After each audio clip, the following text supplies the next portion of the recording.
Back on MorningLine, it's our final segment this morning with Davidson County Sheriff Darren Hall. If you want to join in the conversation, the number 737-7587. If you want to join in, the phone lines are open.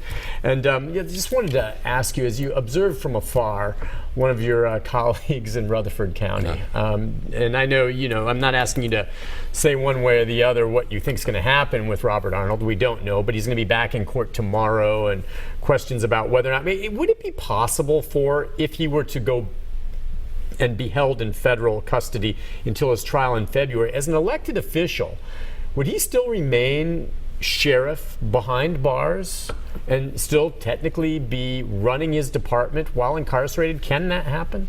I get asked this question quite a bit lately. Okay. I've had several people ask me. The answer is yes. I mean, as far as the process goes, I mean, there have been people who were dead who've been elected. I believe Tommy Burnett was elected, and now he wasn't the sheriff, he was a representative, I believe, but he was in custody at a time while election occurred. He won, I believe, while in custody. And even in this county, I was, and I can't remember all this, but I was very young, very new to the sheriff's office when Fate Thomas was indicted on a 50 or 60 count indictment, and while indicted, ran for sheriff here and was still running the organization for the most part, with all that hanging over his head. And of course the voters spoke, and he didn't win. But yeah, I mean, I think technically, for all practical purposes, he can only be removed if they were to remove him, some ouster proceeding. The second part is, I think, on a conviction of in this case, then if he's convicted of a felony, then that would be because other than that, it is amazing. The police chief could be fired tomorrow by the mayor. Right. Okay, and that's just the way it is. He's not elected. An elected official like yourself is pretty darn untouchable. I mean, that's why, to me, I always remind folks, put a lot of thought into who you elect as an elected official in any position, because once they get in there, be it Robert Arnold, the situation he's dealing with, and yes, he's innocent until proven guilty, or Jeremy Durham and the legislature, elected officials are pretty much constitutional officers who are untouchable, barring an ouster or an impeachment, which is a really long, expensive, and arduous process, or the conviction of a felony.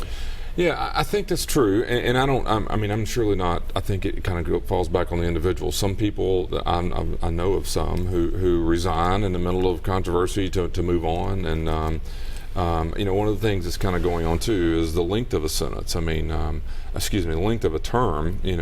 My term is 4 years. Yeah, that's the other way you can get rid of them, is obviously vote them out. But you have to wait until they get back up for re-election. Yeah, and but over the years, the sheriff's terms used to be 2 years. Yeah, that's right. So you can't get someone to trial in 2 years. Yeah. My point is, so that wouldn't. But when you got 8-year terms, judges are on 8-year terms, DAs are on 8-year terms.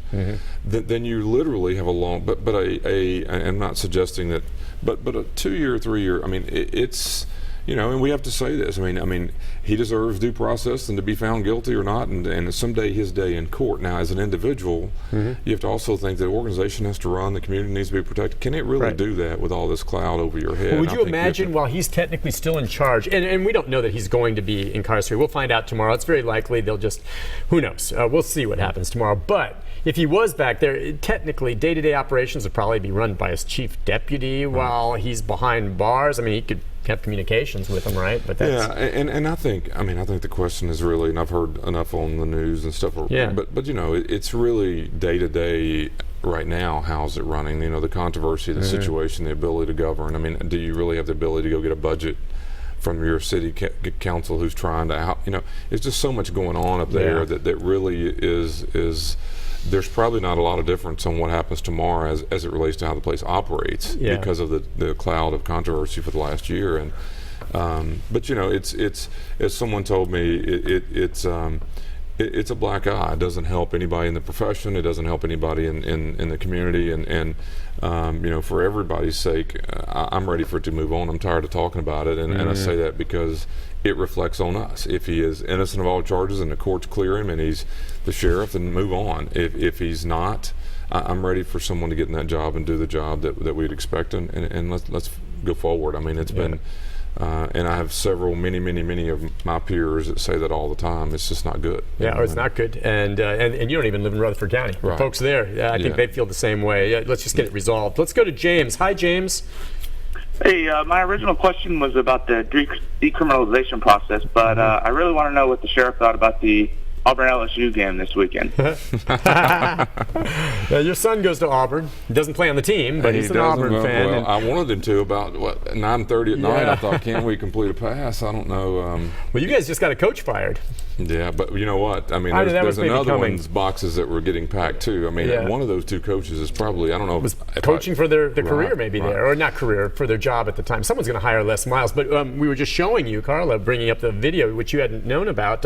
Someone set fire to those trees, or one of those trees in Toomer's Corner. Right? I've never been there, but that's a gathering place. And you remember several years back, some idiot fan, I guess maybe he was supporting Alabama, burned down one of those, or poisoned one of those trees there, and now someone's burned one of those trees. Yeah, that's kind of the staple. That whole whole county really, the Toomer's Corner, and just the game, the atmosphere, and and it was. I texted my son a few times during the game. I mean, it was hard to watch. That's just, I love football, but it's hard.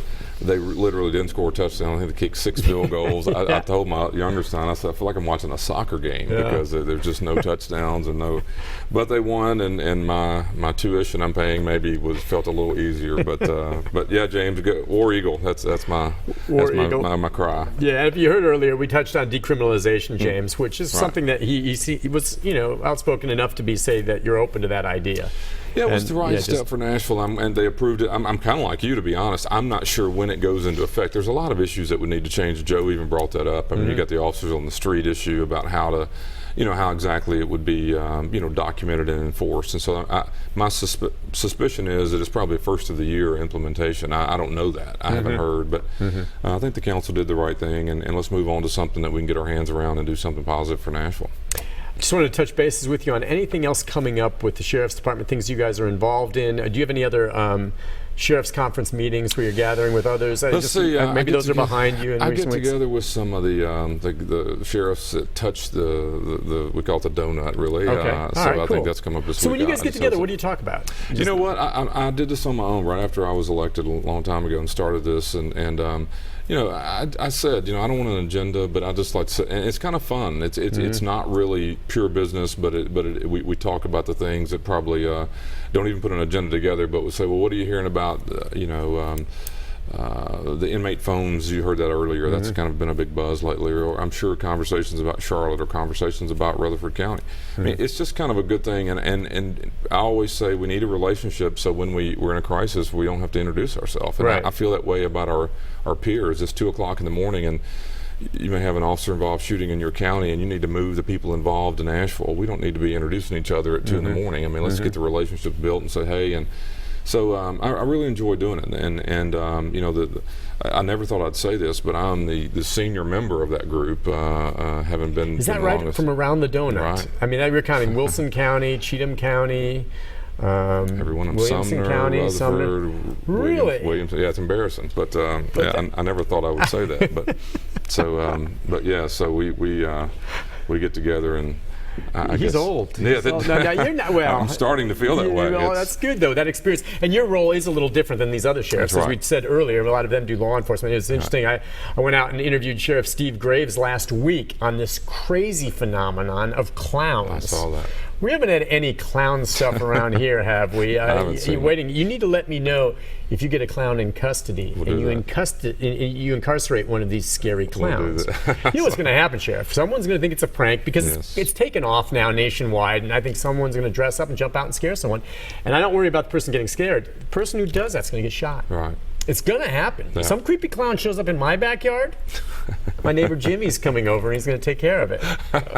All right, I'm just saying something along those lines. Well, it's just crazy. Some of the stuff we have to deal with on a regular basis like this, some of these stories and the stuff you guys have to handle. Would there be a special clown cell? I doubt there would be a clown cell. That we've always had, and I've said this before, but you'd be amazed to see what some people get arrested wearing. Because guess what? They have to go home wearing that. I know. Or sometimes 30 days later. And they may have thought they looked good and felt good on the way out the door on that night, but on their way home, it's not the best But now, when you hold them, do they have to change out and you guys give them the jump, and then you send out their clothes to be dry cleaned? No. So So when they get done, if there is, say, encrusted dried vomit on their shirt, they get that very shirt back as is. Right. As is. No dry cleaning, no scrubbing, or nothing. What if they come in naked? And that's happened. That's happened. We will give them we have some clothing for those, and we have some that are homeless and so forth, where if it's ruined, we would get replace that clothes. But I mean, I remember I hadn't been there very long years ago, and I won't ever forget. And I was working in the releasing area, and we were releasing somebody, and this was as you and I would call this person back then. We wouldn't have known what to call it, but it was a male by all accounts, at least what you thought. But when you're busting a property bag open and it's dressed in high heels and bra and all this stuff was coming out, I'm thinking, what in the world? I've got the wrong property bag. Yeah. And that's what they came in with, right? Yeah, and that's what he went home in. So you can't. Clown suits might happen next. I don't know. I'm telling you, since you say you are the dean of it, one of these days you gotta write a tell-all book. I'm telling you, the stuff you've seen. Sheriff, thank you for coming. Thank you. It's always a pleasure. We'll see you again in a few weeks. Sounds and take care. Keep safe. You too. We'll take a break. Be back with a programming note about tomorrow right after this. Everyone, stay with us.